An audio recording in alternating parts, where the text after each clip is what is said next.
लालच। किसी गांव में चूड़ामणि नाम का एक गरीब व्यक्ति रहता था। धन पाने की इच्छा से उसने बहुत दिनों तक भगवान की तपस्या की। उसकी तपस्या से खुश होकर एक दिन धन देवता कुबेर ने उसे सपने में दर्शन दिए और कहा, सूर्योदय के समय तुम हाथ में लाठी लेकर घर के दरवाजे पर खड़े हो जाना। कुछ देर बाद तुम्हारे पास एक भिक्षुक आएगा, उसके हाथ में एक भिक्षा पात्र होगा। जैसे ही तुम उस भिक्षा पात्र में अपनी लाठी अड़ाओगे, वह सोने में परिवर्तित हो जाएगा।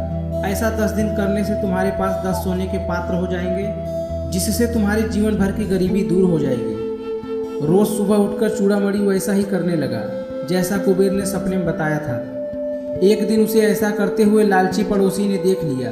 बस उसी दिन से चूड़ामणि का पड़ोसी नित्य प्रतिदिन किसी भिक्षुक की प्रतीक्षा में अपने घर के दरवाजे पर लाठी लिए खड़ा रहता था। बहुत दिनों के बाद एक भिक्षुक उसके दरवाजे पर भिक्षा मांगने आया।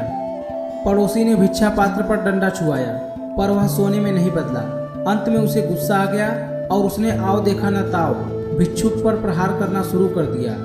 थोड़ी देर में भिक्षुक के प्राण पखेरु उड़ गए। उसके इस कर्म की सूचना राजा तक पहुंची।